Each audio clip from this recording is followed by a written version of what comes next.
Bismillahirrahmanirrahim. Assalamualaikum warahmatullahi wabarakatuh. Innal hamdalillah nahmaduhu wa nasta'inuhu wa nastaghfiruh wa na'udzu billahi min shururi anfusina wa min sayyiati a'malina.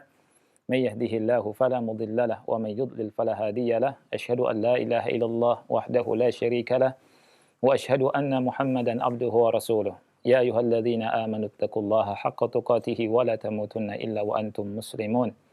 يا أيها الناس اتقوا ربكم الذي خلقكم من نفس واحدة وخلق منها زوجها وبث منهما رجالا كثيرا ونساء واتقوا الله الذي تساءلون به والأرحام إن الله كان عليكم رقيبا يا أيها الذين آمنوا اتقوا الله وقولوا قولا سديدا يصلح لكم أعمالكم ويغفر لكم ذنوبكم ومن يطع الله ورسوله فقد فاز فوزا عظيما أما بعد فإن أصدق الحديث كتاب الله وخير الهدي هدي محمد صلى الله عليه وعلى آله وسلم وشر الأمور محدثاتها فإن كل محدثة بدعة وكل بدعة ضلالة وكل ضلالة في النار أحبتي في الله إخواني وأخواتي في الله rahimani wa rahimakumullah. Kita bersyukur pada Allah Subhanahu wa taala dengan mengucapkan hamdalah dalam rangka bersyukur dan memuji kepada Allah Subhanahu wa taala atas nikmat yang telah Allah berikan pada kita dan nikmat-nikmat yang lain, maksudnya nikmat yang sangat banyak ya yang Allah berikan pada kita yang kita wajib bersyukur kepadanya agar Allah Subhanahu wa taala menambah nikmat-nikmat tersebut kepada kita semua.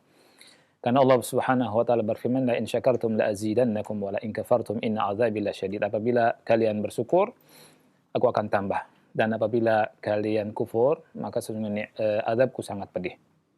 Kemudian salawat dan salam semoga tetap tercurahkan untuk Nabi yang kita cintai, Nabi Muhammad SAW beserta keluarganya, para sahabatnya dan umatnya hingga akhir zaman. Ikhwah sekalian yang dimuliakan oleh Allah Subhanahu wa taala, pada kesempatan yang mulia ini kita akan membahas tentang masalah yang sangat penting, yakni tentang jenis-jenis gerakan dalam sholat.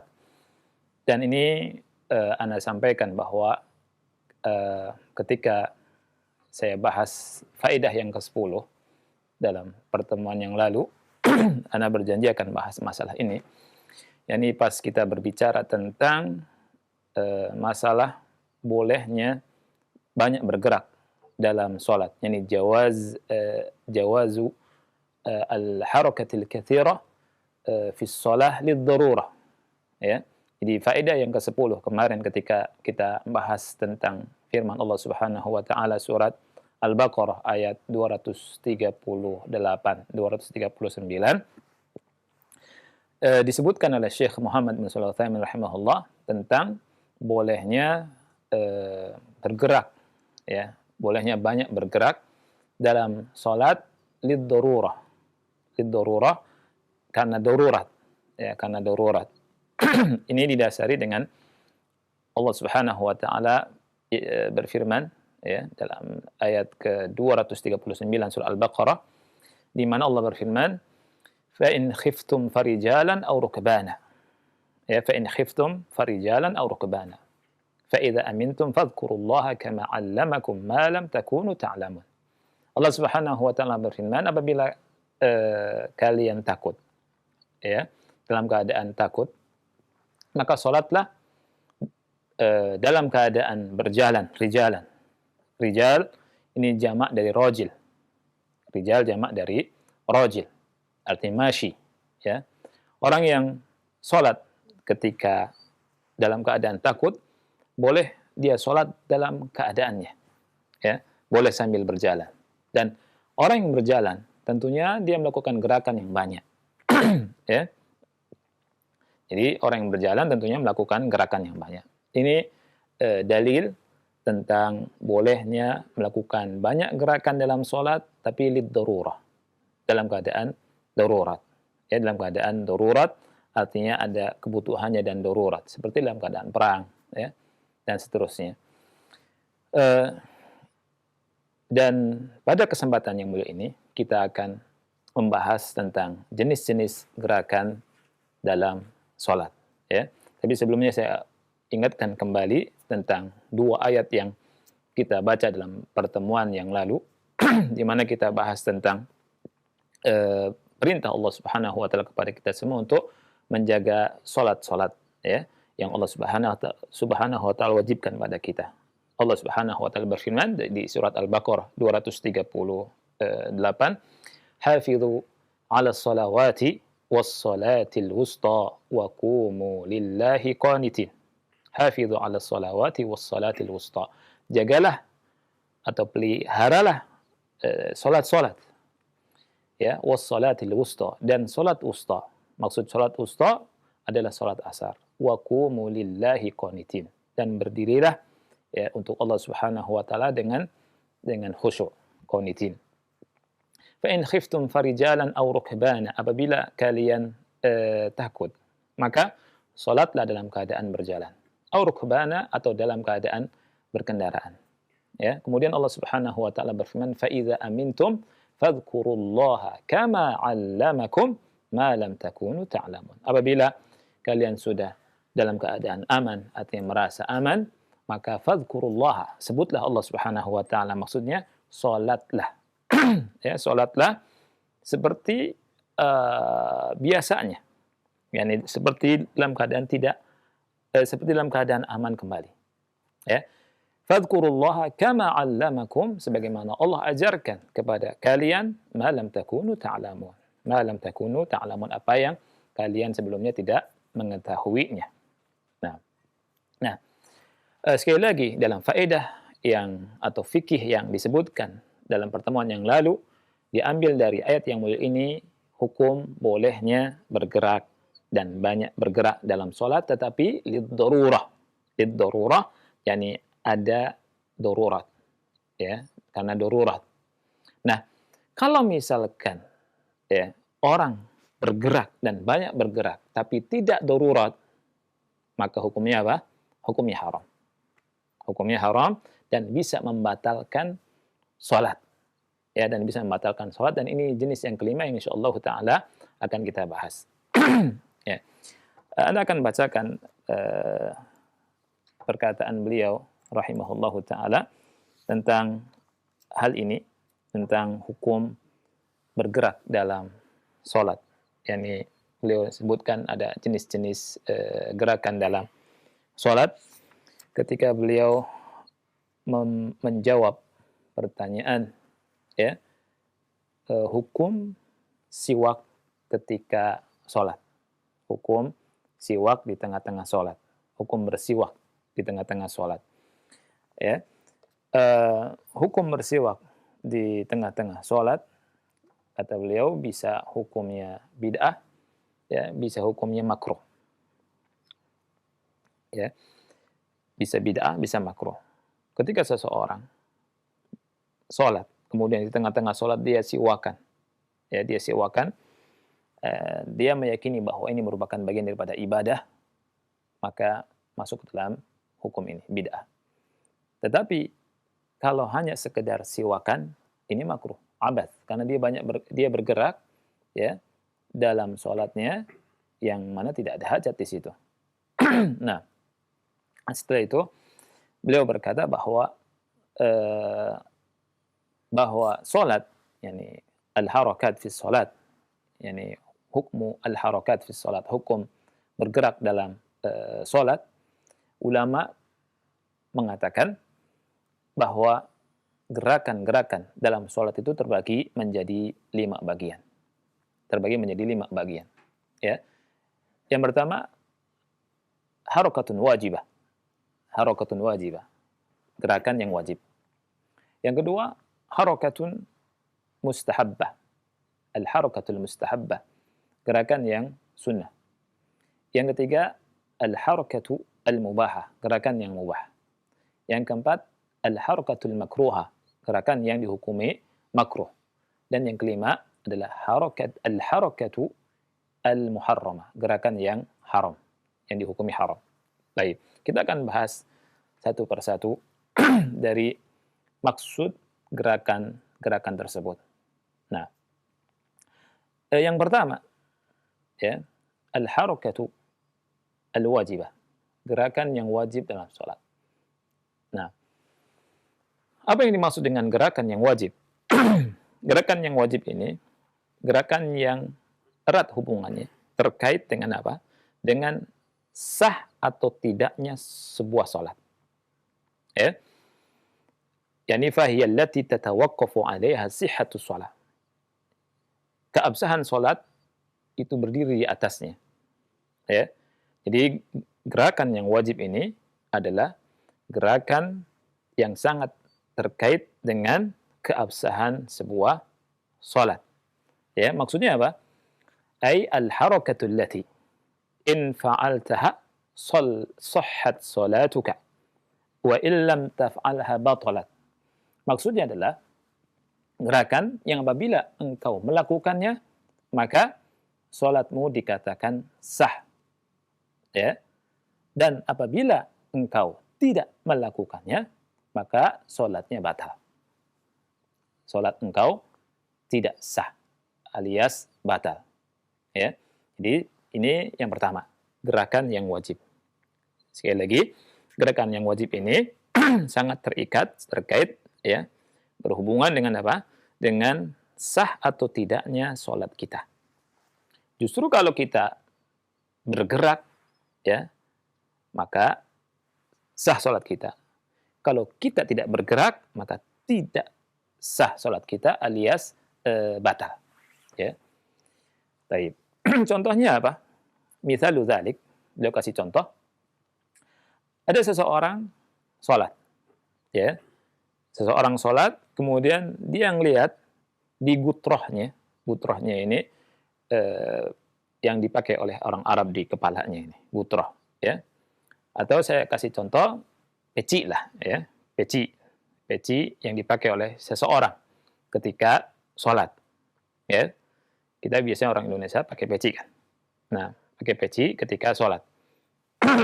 Nah, orang yang sholat kemudian lihat di pecinya atau di kutrohnya ada najis, ya ada najis, ya. Maka di sini wajib bagi dia untuk bergerak, untuk membuka pecinya atau kutrohnya supaya tidak sholat membawa najis, ya, supaya tidak membawa najis ketika apa? Ketika sholat. Nah, kalau misalkan dia diam saja, tidak bergerak, dia sholat bawa najis, sholatnya batal, tidak sah. Ya, maka ketika dia tahu, oh di kepala saya, di peci saya, ya, atau di gutroh saya, kalau kita pakai gutroh, ya, ada najis nih. Kemudian bergerak tidak nih, kan dalam sholat nih, ya, maka perlu diketahui kalau kita tidak melepaskan peci, sholat kita apa? Batal. Dan melepaskan peci butuh apa? Butuh adanya gerakan. Kita bergerak, tangan kita bergerak, ngambil peci tersebut atau gutroh tersebut, kemudian kita letakkan, ya, di tanah atau di lantai misalkan. Ini kan ada gerakan di sini, ya. Nah, gerakan ini gerakan wajib. Justru kalau tidak bergerak, maka batalah sholat orang tersebut atau batalah sholat kita kalau kita melihat apa? Ada najis. Nah, Syekh berkata, wa dalilu dzalika, dalilnya apa? Dalilnya adalah bahwa Nabi Muhammad sallallahu alaihi wasallam sholat, ya, mengimami para sahabat. Di sini shalla bina Rasulullah sallallahu alaihi wasallam.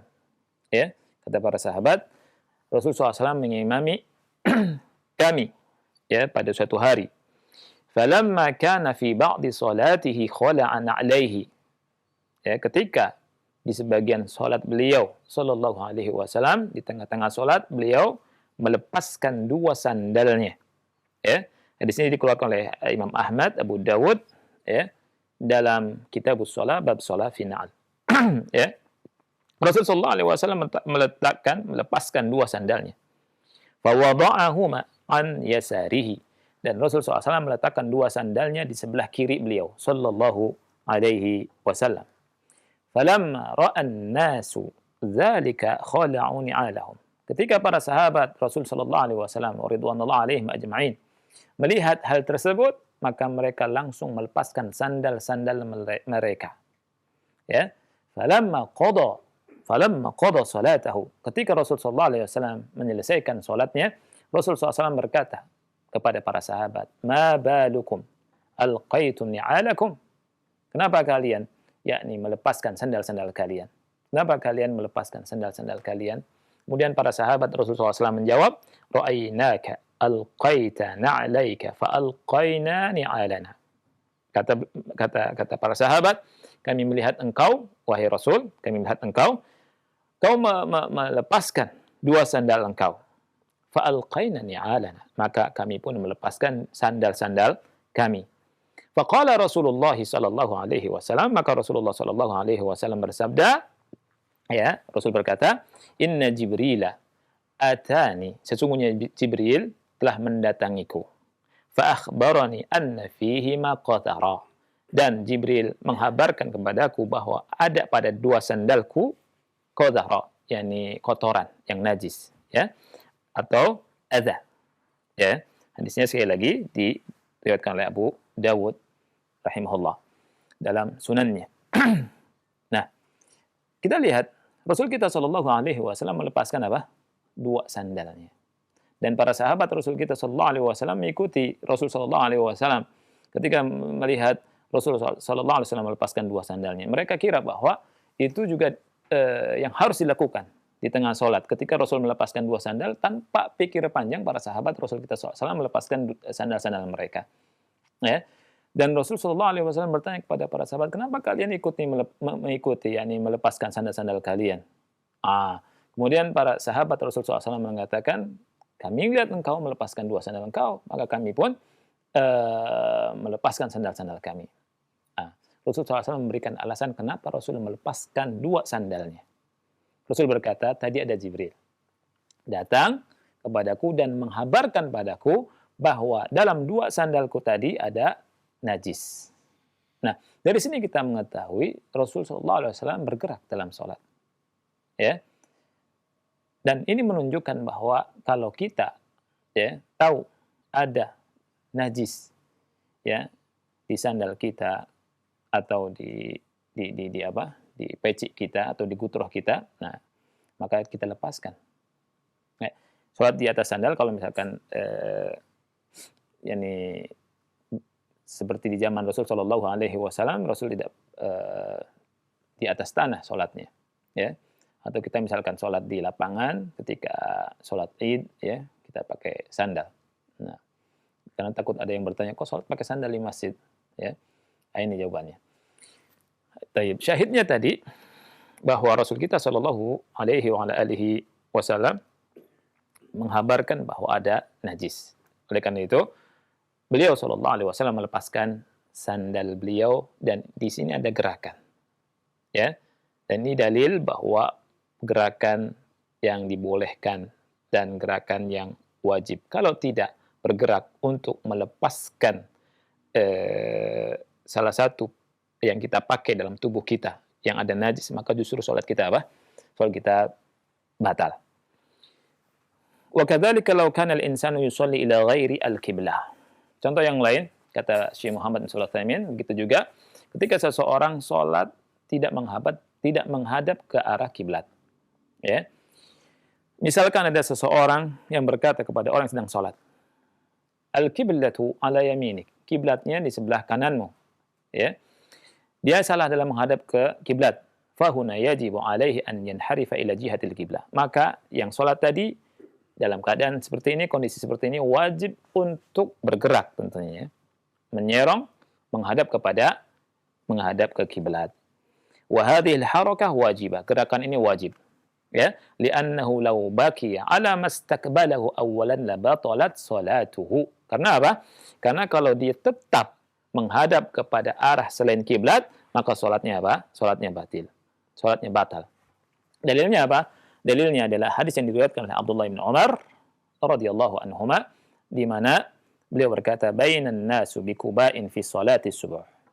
Ya, ketika para sahabat di Kuba ya dalam sholat subuh, idh ja'ahum atin. Datanglah seseorang. Datanglah seseorang. Faqal, kemudian orang itu berkata, para sahabat sedang di mana? Di Masjid Quba. Kemudian para sahabat lagi sholat. Kemudian datang seseorang yang menghabarkan, ya, dia berkata, Inna Rasulullah sallallahu alaihi wasallam qad unzila alaihi lailata Quran. Sesungguhnya Rasulullah sallallahu alaihi wasallam malam ini telah diturunkan Quran kepadanya. Wa qad umira an yastaqbilal Ka'bata, dan Rasulullah SAW diperintahkan untuk menghadap kepada Ka'bah dalam salatnya. Fastaqbiluha, maka hendaknya kalian menghadap ke Ka'bah dalam salat kalian. Ya. Wa kanat wujuhuhum ila Syam fastadaru ila al-Ka'bah. Awalnya wajah mereka menghadap ke Syam. Setelah mendengar kabar dari sahabat tadi, mereka memutar, ya, menghadap ke Ka'bah. Nah, lihat. Jadi ada gerakan di sini. Gerakan awalnya menghadap ke Syam, kemudian mereka mutar menghadap ke Ka'bah. Ya. Lihat kata Syekh, wasaratil qiblatu allati kanu yusalluna ilaihi awalan khalfahum lianna mustaqbil asy-Syam mustadbirul Ka'bah wa mustaqbil al-Ka'bah mustadbirus Syam. Ya, jadilah kiblat mereka yang mereka awal kali salat itu, ya, kiblatnya berada di belakang. Ya, di belakang mereka. Karena orang yang menghadap ke Syam, Syam itu, maksud Syam itu, kalau sekarang ya, Syam itu mencakup 5 negara, kata Syekh Masyhur Hasan Salman. Kalimat Syam, ya, Baitul Maqdis sini, masuk ke Syam. Dan Syam, istilah Syam itu, ya, kalau sekarangnya mencakup 5 negara. Ya, Yordania, Filistin, Palestina, kemudian Suriah, kemudian Lebanon, wa ba'dul Irak, dan sebagian negeri Irak, bukan semua Irak, tapi sebagian negeri Irak. Ini yang disebutkan oleh Syekh Masyhur Hasan Salman hafizahullah taala. Ya. Nah, yang menghadap ke Syam tentunya membelakangi apa? Ka'bah. Yang menghadap ke Ka'bah membelakangi Syam. Nah, muter itu para sahabat Rasulullah alaihi wa alihi wasallam. Ya. Jadi perhatikan di sini dalil, ya, ada dalil bolehnya bergerak. Ya. Ada satu faedah yang ingin Anda sampaikan di sini. Lihat, di hadis Abdullah bin Umar ini, hadis tadi dikeluarkan oleh Bukhari dan Muslim tentunya. Abdullah bin Umar bercerita kepada kita, bainan nasu bikuba'in fi salatis subh. Ketika manusia di Masjid Quba untuk salat subuh. Ini menunjukkan, ya, bahwa Masjid Quba pun sebenarnya, ya, ada kejadian, ya, yang sangat besar di sini, bahwa para sahabat sholat dalam 2 kiblat. Ya. Kiblat yang pertama ke Syam, dan kiblat yang kedua kemana? Ke Ka'bah. Ya. Oleh karena itu, menentukan ada masjid kiblatain khusus di Madinah, ini kurang tepat. Ya. Kurang tepat. Dan ini disebutkan oleh Syekh Sulaim Ruhaili. Kalau misalkan disebut ada masjid khusus kiblatain, maka Masjid Quba juga disebut kiblatain. Kalau alasannya adalah ketika sahabat Rasulullah SAW itu sholat pertama menghadap ke Syam, kemudian menghadap ke Ka'bah, disebut Masjid Kiblatain. Justru ada di hadis Bukhari ini sangat jelas, Abdullah bin Umar radhiyallahu anhuma menghabarkan pada kita perpindahan dari menghadap kiblat dari arah Syam ke mana? Ke Ka'bah juga dilakukan oleh para sahabat Rasulullah SAW yang sholat di Kuba. Oleh karena itu, para ulama atau sebagian ulama seperti Syekh Sulaiman Ruhaili hafizahullah taala mengatakan bahwa Masjid Kiblatain juga Kuba. Kuba ini kalau bisa dikatakan Masjid Kiblatain. Ya. Oleh karena itu menentukan kita ke Kiblatain khusus, kemudian tabaruk di sana, kemudian mengadakan ibadah dan seterusnya dan seterusnya, ada keberkahan dan seterusnya, ini tidak dibenarkan. Ya. Nah, itu. Jadi kalau kita misalkan ke Madinah, ya, kita kalau ke Kuba langsung kita ini juga mesti kiblatain mestinya ya. Cuma kita sebut bahwa Kuba adalah Kuba, Masjid Kuba, dan ada keutamaannya. Yani orang yang sholat di Masjid Kuba itu mendapatkan apa? Mendapatkan pahala seperti mendapatkan umroh, ya, seperti mendapatkan umroh dengan syarat dia bersuci dulu di rumahnya atau di hotelnya sebelum sholat di Kuba, ya. Nah, jadi ini harus kita pahami bahwa Kuba pun, ya, itu pernah terjadi di situ kejadian yang luar biasa yang tadi disebutkan. Para sahabat, ya, melakukan sholat menghadap ke mana? Ke Syam, dan dalam sholat itu juga sholat subuh menghadap ke mana? Ke Ka'bah. Ya, oleh karena itu tidak harus kita, ya, datang ke Masjid Kiblatain kemudian cari keberkahan dan seterusnya, bahkan itu hal yang menyelisihi, ya, bisa disebut bid'ah, ya. Kenapa? Karena Kuba juga bisa disebut Kiblatain. Bahkan mungkin masjid-masjid yang di Madinah, ya, itu yang dulu, ya, itu bisa dikatakan Masjid Kiblatain rata-rata, karena pernah para sahabat sholat ke Asyam dan sholat ke mana? Sholat ke Ka'bah. Nah, ini contoh yang kedua. Berikutnya, ya, Syekh menambahkan apa? Menambahkan keterangan, kata beliau, wa kana an-nabiyyu sallallahu alaihi wasallam awwal ma qadima al-Madinah yusalli ila Baitul Maqdis. Nabi SAW pertama kali datang ke Madinah itu menghadap ke Baitul Maqdis, ke Baitul Maqdis, ya, ya. Wa baki ala dzalika sanatan wa arba'ata ashhur atau sanatan wa sab'ata ashhur, dan melakukan itu terus sampai 1 tahun 4 bulan atau 1 tahun 7 bulan. Thumma ba'da hadza umira an yatawajjah ila al-Ka'bah. Setelah ini diperintahkan untuk menghadap ke Ka'bah. Allah Subhanahu wa taala berfirman di surat Al-Baqarah ayat 144, dan Anda sudah bahas ayatnya dalam pertemuan yang lalu, ya. Di mana Allah Subhanahu wa taala berfirman, "Qad nara taqalluba wajhika fis sama' falanuwalliyannaka qiblatan tardaha fawalli wajhaka syatral masjidil haram wa haitsu ma kuntum fawallu wujuhakum syatrah." Ya. Allah Subhanahu wa taala berfirman, kami sering lihat, ya, wajahmu, ya, kau menengadahkan wajahmu ke langit, ya. Falanuwalliyannaka qiblatan tardaha, maka kami akan palingkan, ya, palingkan engkau ke arah kiblat yang kau sukai, yang kau ridai, maksudnya ke Ka'bah, ya. Fawalli wajhaka syatral masjidil haram, maka arahkanlah wajahmu, hadapkanlah wajahmu ke arah al-masjid al-haram. Wa haitsu ma kuntum fawallu wujuhakum syatrah, dimanapun kalian berada maka hadapkanlah wajah-wajah kalian ke arahnya. Surat Al-Baqarah ayat 144. Ya, inilah dua dalil tentang jenis gerakan yang pertama, yakni gerakan yang wajib, ya, al-harakatu al-wajibah. Al-harakatu al-wajibah. Jadi kalau kita tidak bergerak malah salat kita batal. Yang kedua, al-harakatul mustahabbah, gerakan yang dicintai atau disunnahkan, ya. Gerakan yang disunnahkan ini gerakan yang terkait erat dengan apa? Dengan kesempurnaan salat. Sekali lagi, dengan tamam as-salah, dengan kesempurnaan salat, bukan dengan keabsahan salat, bukan dengan sehatnya salat, ya. Jadi kalau yang pertama gerakan wajibah ini hubungannya dengan keabsahan salat, sah tidaknya salat. Gerakan yang sunnah ini gerakan yang hubungannya dengan apa? Dengan kesempurnaan salat. Baik.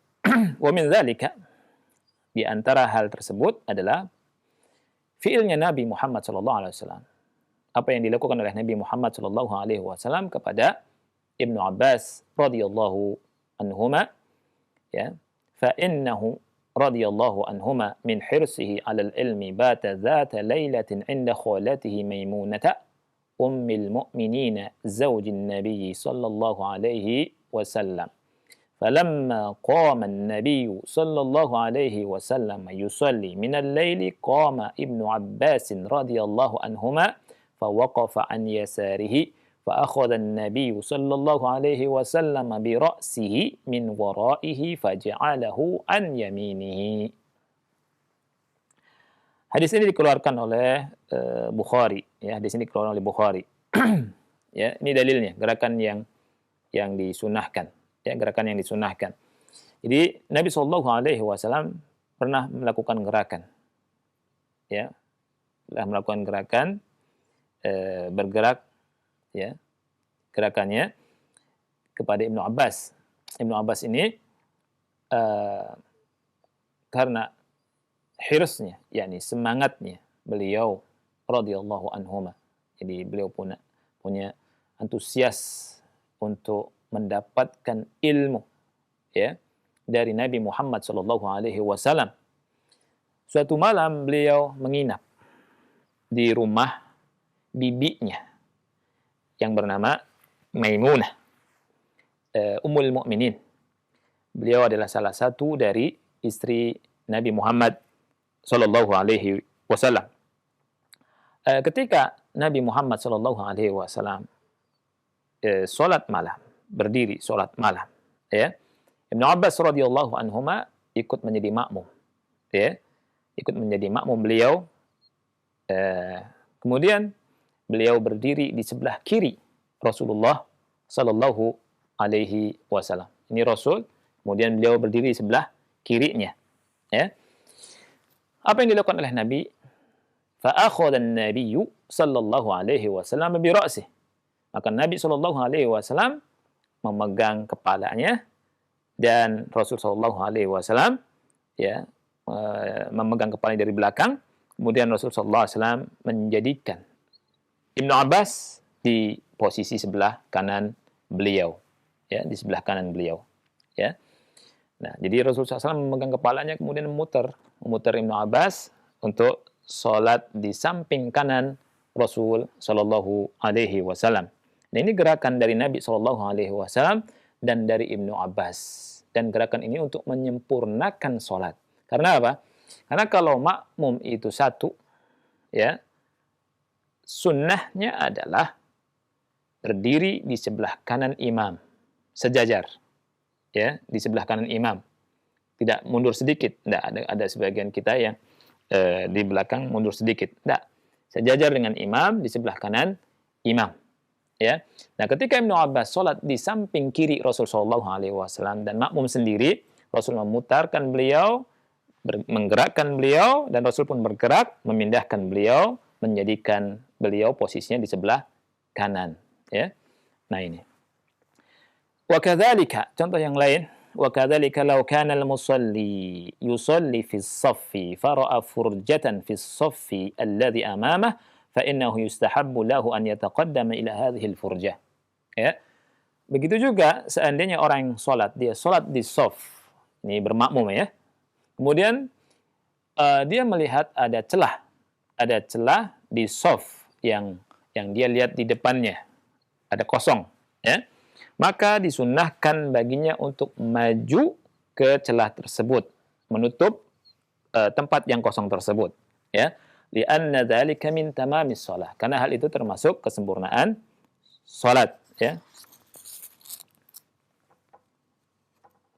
Jadi merapikan shaf, meluruskan shaf, merapatkan shaf itu termasuk kesempurnaan salat. Ini disabdakan Rasulullah sallallahu alaihi wasallam, "Sawwu sufufakum fa inna tasfiyatas sufuf min tamami as-shalah." Ya. Contoh yang lain, wa kadzalika law kana fi jaybihi syai'un yu'dhihi fi salatihi. Begitu juga kalau ada orang salat, kemudian di kantongnya ada sesuatu yang mengganggu dia dalam salatnya. Wa yushawwish 'alaihi fa akhrajahu min jaybihi. Kalau ada yang mengganggu dia, maka dia keluarkan dari kantongnya. Ya, dia keluarkan dari kantongnya. Wa wada'ahu fil ard. Kemudian dia boleh letakkan di mana? Di lantai. Fa inna hadhihi al-harakata mustahabbatun li'annaha min takmili salatihi. Dan gerakan ini adalah gerakan yang sunnah karena merupakan penyempurna sholatnya. Contoh yang lain misalkan, ada di antara kita yang sholat, ya, kemudian ada dia lupa, ya, membuat mati HP-nya atau men-silentkan HP-nya, ya.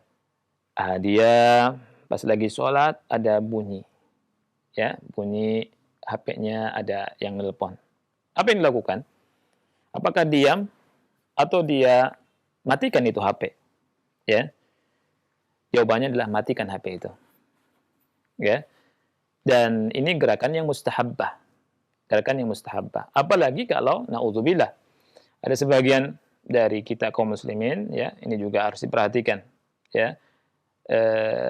Ringtone-nya itu bunyinya ada musik, ya nggak akhiri. Ada sebagian. Banyak, ya. Ini ganggu orang sholat, ya. Ganggu orang sholat, ya. Dangdutan lagi, ya kan? Imamnya lagi baca, imam terganggu. Dan makmum yang lain jadi nggak khusyuk, ya. Ringtone-nya itu musik rock, ada yang dangdutan, ada macam-macam. Hatta suara azan itu nggak boleh, ya, nggak boleh, ya. Kalau misalkan ada bunyi tertentu, ya, itu jangan diam saja, karena ada sebagian kita meyakini kalau bergerak nih batal nih sholat nih, gitu ya. Didiemin saja itu HP-nya bunyi itu ganggu kaum muslimin yang lagi sholat, diam gitu, ya. Ini tidak benar, ya. Oleh karena itu perlu diperhatikan nih bagi kaum muslimin yang sholat, ya. Ketika ada HP berbunyi, ambil tuh si HP, ya, ambil, matikan, ya, matikan, kemudian kantongin lagi. Inilah mereka menyempurnakan apa? Sholat, ya. Ini jenis gerakan yang kedua. Gerakan yang ketiga, al-harakatu al-mubahah, gerakan yang mubah, ya, gerakan yang mubah. Baik. Gerakan yang mubah ini kaidahnya bagaimana? Atau jenisnya bagaimana? Atau keterangannya bagaimana? Lihat. Hiyal harakatul yasiratu idza kanat lihajatin. Gerakan yang mubah ini gerakan yang ringan. Yasirah. Yasirah ini ringan sedikit. Tapi ada qaid di sini. Idza kanat lihajah. Ketika ada hajat, ketika ada butuh, ketika kita butuh untuk melakukannya. Ini gerakan yang mubah, ya. Nah, fa in kanat lihajatin fa innaha takunu mubahah. Kalau ada hajatnya, maka gerakan ini mubah, artinya dibolehkan. Contohnya apa? Ya, ini contohnya agak aneh nih. Ya, contohnya agak aneh. Mungkin sebagian kita terkaget-kaget dengan contoh ini. Ya, tapi kita lihat dalilnya. Ya. Lihat. Wa min dzalika law anna rajulan minan nasi ata ilaika wa anta tusalli faqala a'tini al-qalama min fadlik li aktuba fihi fa akhadtahu min jaybika wa a'taytahu iyyahu fala haraj. Fa hadhihi harakatun yasiratun lihajah. Ya. Baik. Contohnya adalah kalau ada seseorang dari kalangan manusia datang kepada engkau, kamu lagi sholat. Kau lagi sholat. Misalkan lagi sholat duha, ya. Datang orang. Orang tersebut bilang, saya minta penamu. A'tinil qalam. Ya. Min fadlik. Ya. Supaya agar saya nulis. Mungkin orang itu lagi ingin nulis apa, lagi darurat, ya. Nah, kemudian apa yang dilakukan? Kita lagi sholat, atau antum lagi sholat, Anda lagi sholat. Kata Syekh Utsaimin, kau ambil itu kolam dari kantong, ya, kemudian kau serahkan kepada yang minta itu. Ini kata beliau, fala haraj, ini tidak mengapa. Karena apa? Ini gerakan yang ringan. Harakah yasirah, dan ada hajat. Ada kebutuhannya. Baik. Apa dalilnya? Kita perhatikan, harus perhatikan dalilnya.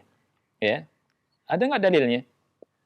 Nah, perhatikan dalilnya. Disebutkan di sini oleh Syekh Muhammad bin Shalih Al-Utsaimin rahimahullah dua dalil. Dalil yang pertama, sebuah hadis yang dikeluarkan oleh Imam Ahmad dan Abu Dawud serta Nasa'i. Ya. Anna Nabiy sallallahu alaihi wasallam fataha al-baba li Aisyah wa huwa yusalli. Nabi Shallallahu Alaihi Wasallam pernah membukakan pintu untuk Aisyah radhiyallahu anha dan beliau lagi apa? Lagi sholat. Beliau lagi sholat. Aisyah datang, kemudian Rasulullah SAW membukakan pintu untuk Aisyah. Ya, ada gerakan tidak di sini? Ada gerakan, yasirah, gerakannya sedikit, ya, dan ada hajatnya. Baik, dalil yang kedua.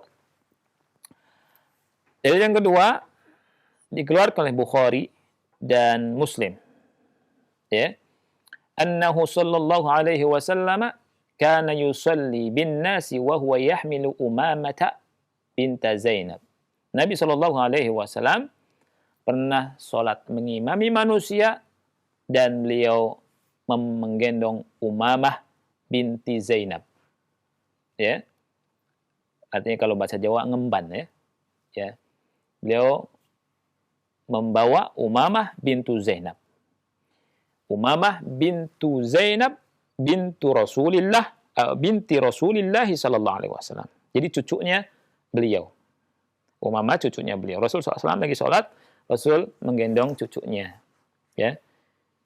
Kalau begini menimang, ya. Menggendong, ya. Sama, ya. Kemudian inna Rasulullah sallallahu alaihi wasallam jadduha min kibali ummiha.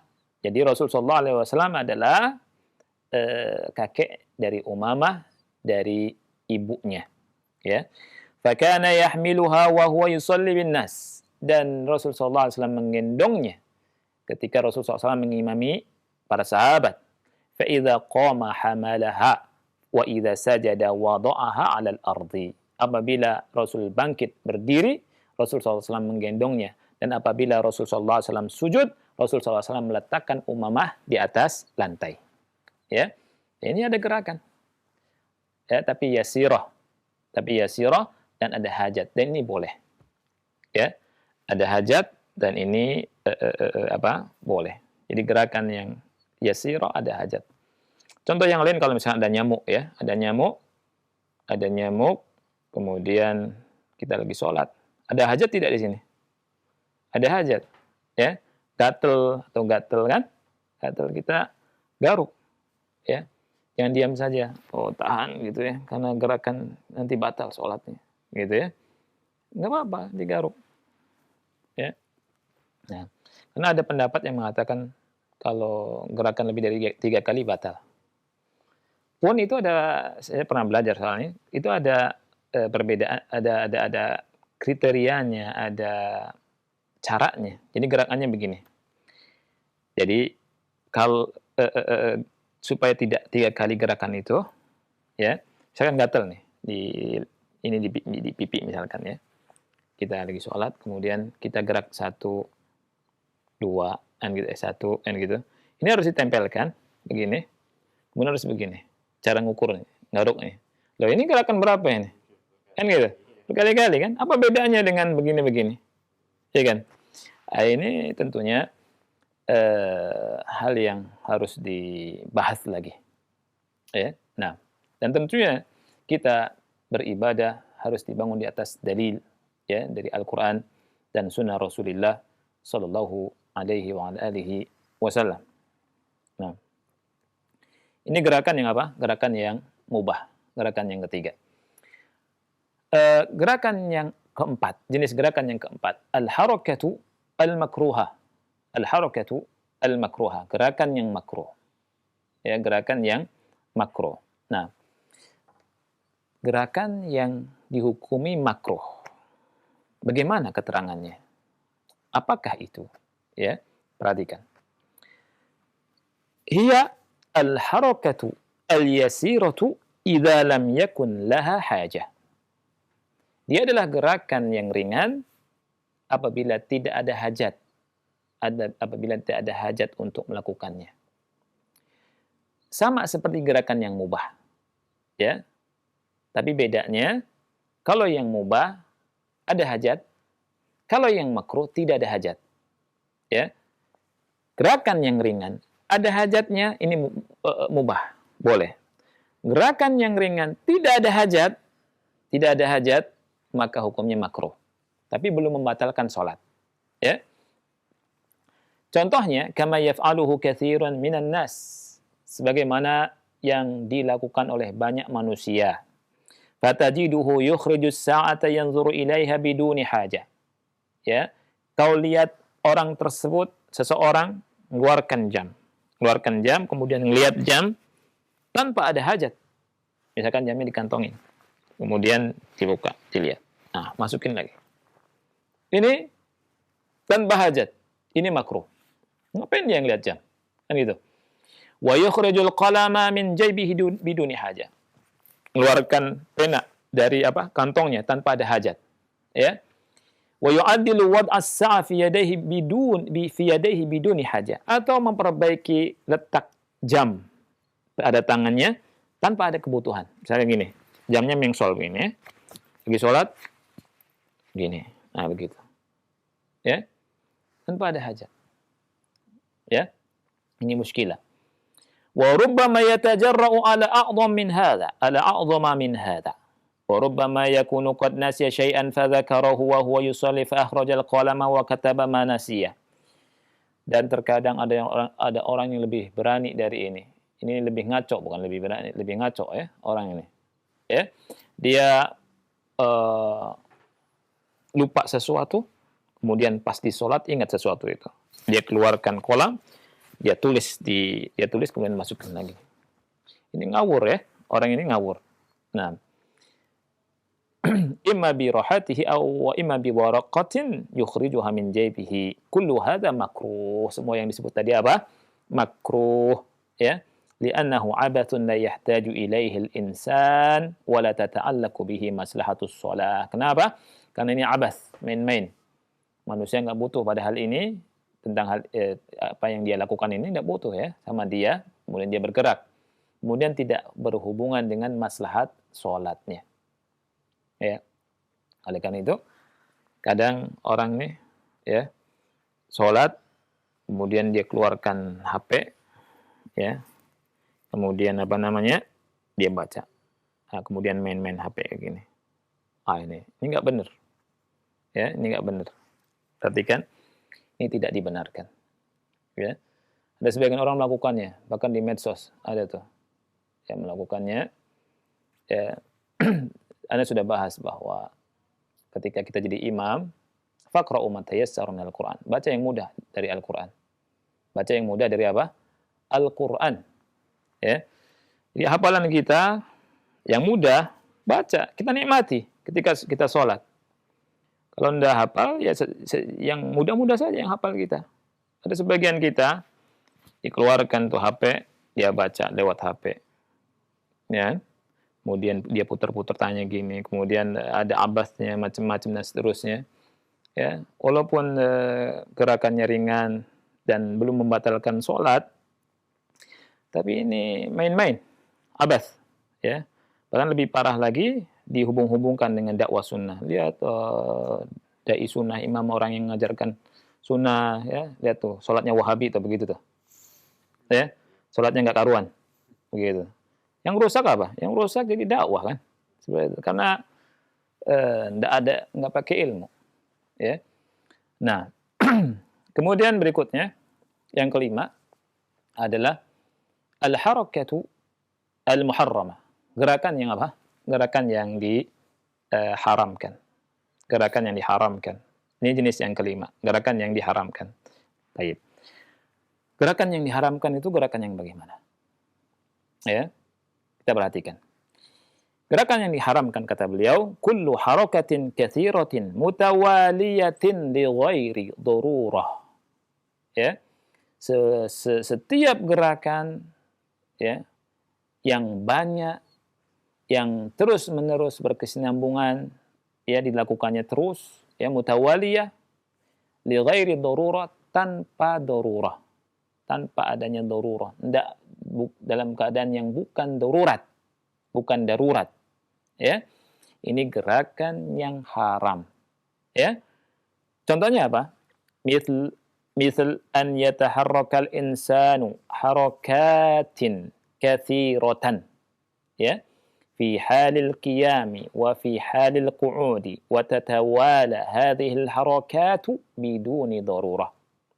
Seperti seseorang banyak bergerak ketika berdiri, banyak bergerak ketika duduk, dan terus melakukan gerakan yang banyak ini tanpa darurat.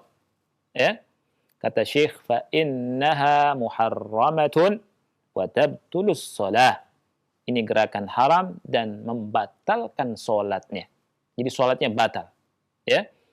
Amma idza kanat li daruratin.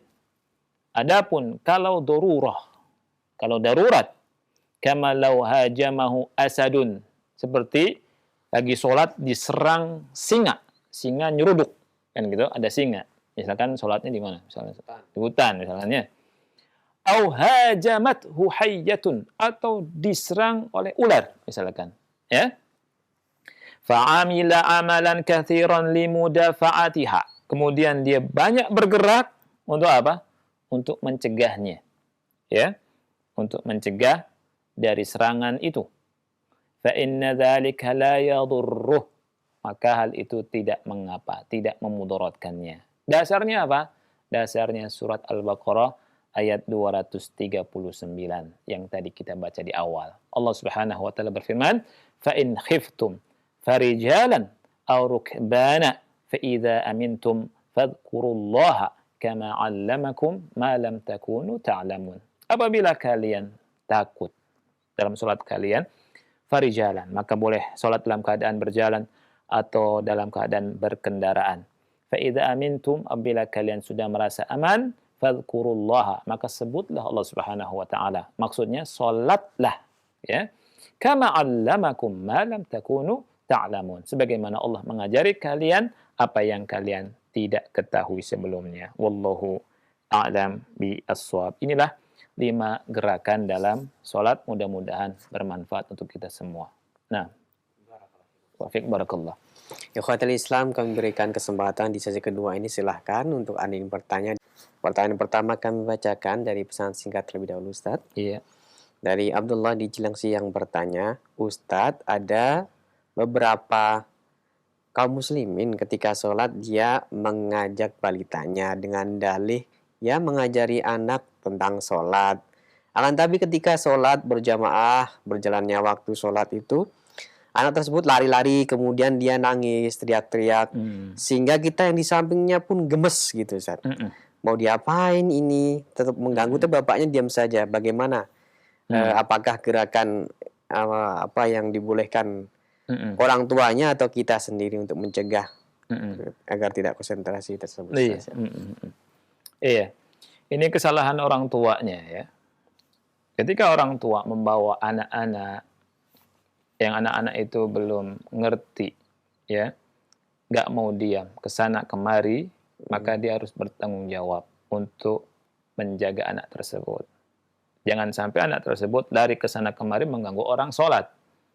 Ya, betul, dia bawa anaknya ke masjid untuk ngajari anaknya sholat dan agar anaknya suka dan cinta kepada masjid. Tapi salahnya dia adalah membiarkan itu anak.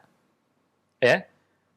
Nah, kalau misalkan dia datang dengan membawa anak, maka seperti yang dilakukan sama Rasulullah SAW, Nabi kita, diangkat, digendong, si anak itu digendong, atau anak itu di samping dia, supaya tidak apa? Supaya tidak bergerak ke sana kemari, mengganggu orang lain, mengganggu kekhusyuan sholat. Ya, jadi ini yang harus diperhatikan oleh bapak-bapak yang membawa anak-anaknya sholat ke masjid, atau ibu-ibu, emak-emak yang membawa anaknya sholat ke masjid. Kalau misalkan susah diatur anak-anak tersebut, ya, dan nanti ganggu, ya taruh di rumah dulu. Ya, sholat dengan khusyuk di masjidnya. Kalau sudah ngerti anak itu, bawa ke masjid, gitu. Tapi ingat, ini bukan pelarangan secara mutlak, ya. Lihat anaknya ganggu atau tidak, itu masalahnya. Nah, Wafiq barakallah. Silakan untuk pemirsa dan pendengar Radio Roja yang bertanya via telepon, kami tunggu pertanyaan Anda. Halo. Assalamualaikum. Waalaikumsalam. Dengan Ibu siapa? Di mana? Ibu Yuni dari Jakarta Pusat. Silakan Ibu. Assalamualaikum Ustaz. Waalaikumsalam warahmatullahi wabarakatuh. Saya mau tanya. Iya. mengenai masalah sholat, Ustadz. Iya. Baiknya ketika berdoa di sholat sunatkah apa di sholat fardu untuk sholat sujud berdoa di sujud terakhir? Iya. Yang dibenarkan di dalilnya apakah di sholat sunat qobliyah atau ba'diyah atau sholat fardunya? Mohon petunjuk Ustadz. Terima kasih. Assalamualaikum warahmatullahi wabarakatuh. Waalaikumsalam warahmatullahi wabarakatuh. Ada beberapa hal yang ingin saya sampaikan. Ya, pertama, apakah khusus untuk sholat sunnah saja atau sholat fardu? Jawabannya untuk semua sholat. Baik di sholat fardu dan di sholat sunnah. Kita boleh berdoa kepada Allah Subhanahu wa Ta'ala dengan doa kebaikan untuk akhirat kita dan kebaikan untuk dunia kita. Jadi bukan hanya di sholat sunnah saja. Di fardu pun kita boleh berdoa. Berikutnya, tentang berdoa di sujud. Itu perhatikan bukan hanya di sujud terakhir saja. Ya. Karena Rasulullah SAW berkata, adapun sujud, maka perbanyaklah doa oleh kalian. Ini kata Rasulullah SAW. Artinya bukan di sujud terakhir saja. Bahkan sebagian ulama mengatakan kalau kita mengkhususkan sujud terakhir saja, maka bisa masuk ke kategori bid'ah. Kenapa? Rasul nggak mengkhususkan salah satu sujud.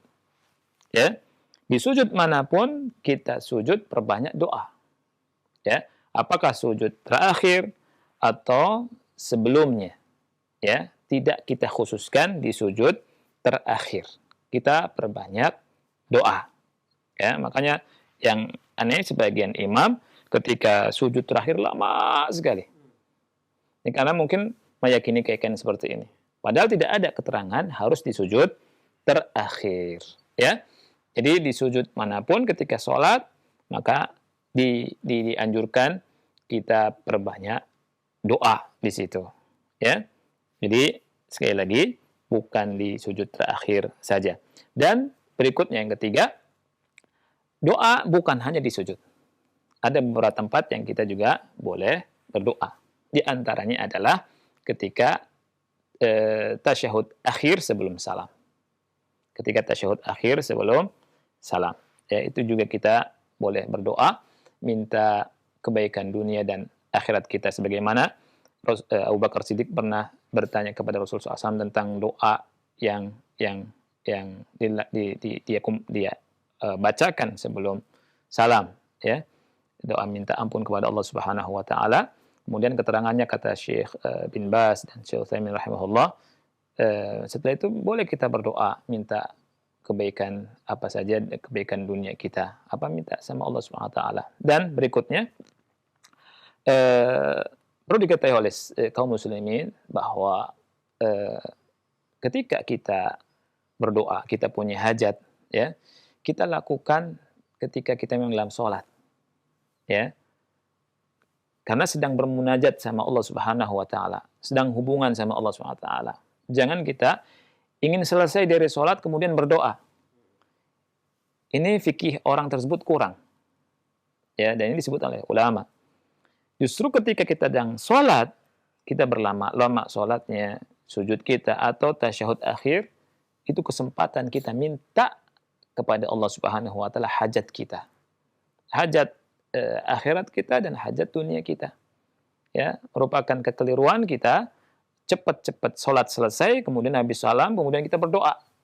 Ya, padahal ketika kita sholat itu ada tempat, ada waktu-waktu dan kondisi-kondisi yang sangat bagus sekali kita untuk memanjatkan doa-doa kita kepada Allah Subhanahu wa taala, dan diantaranya adalah tasyahud akhir sebelum salam. Wallahu a'lam bishawab. Satu lagi, akhi.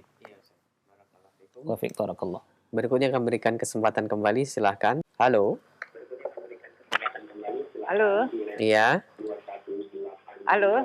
Ibu mohon dikecilkan terlebih dahulu volume televisinya ya, supaya Ibu bisa fokus mendengar suara kami dan kami mendengar suara Ibu. Ya. Halo. Ya, halo. Halo, Assalamualaikum. Waalaikumsalam warahmatullahi. Dengan Ibu siapa ini di mana? Ibu Lia di Makassar. Silahkan Ibu pertanyaannya. Mau nanya, kalau kita kan katanya tadi sujud terakhir memperbanyak doa. Terus doa itu bisa dilafazkan selain subhana rabbiyal wa bihamdi. Apakah doa-doa itu bisa dilafazkan, dan apakah doa-doa itu bisa dengan bahasa, misalnya orang bahasa Jawa atau bahasa Makassar atau bahasa Indonesia. Terus doa-doa itu bisakah kita lafazkan atau dalam hati saja, Pak Ustadz? Iya, udah Ibu? Ya, oke. Makasih banyak, Pak Ustadz. Barakallahu fiik. Warahmatullahi wabarakatuh. Waalaikumsalam warahmatullahi Nah, wabarakatuh. ada yang ingin saya luruskan tadi.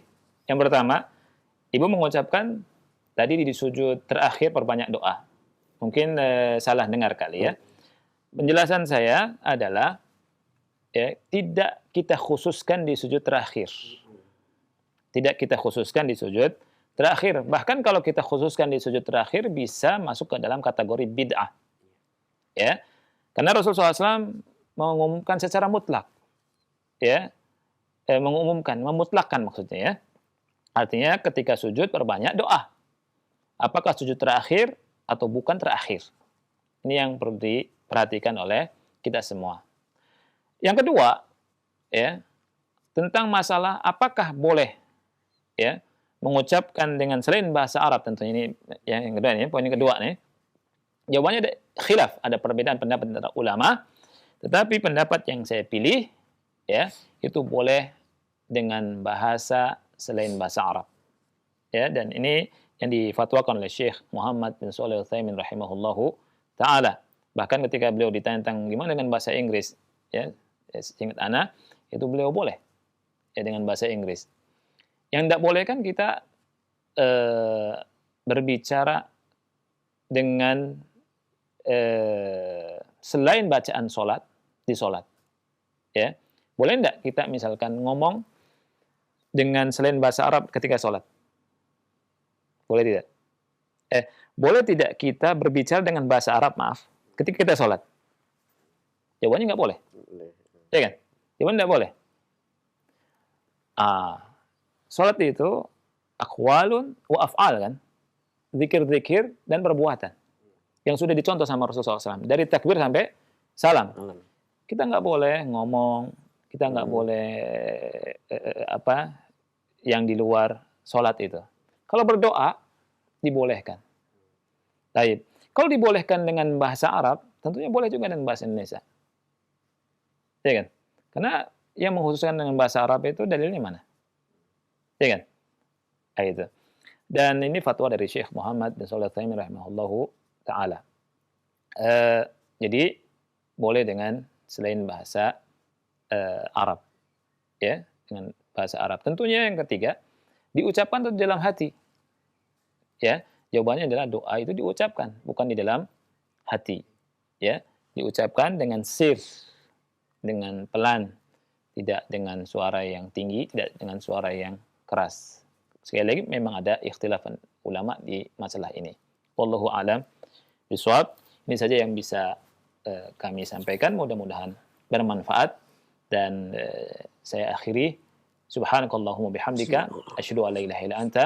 Astaghfiruka wa atubu ilaik. Wassalamualaikum warahmatullahi wabarakatuh.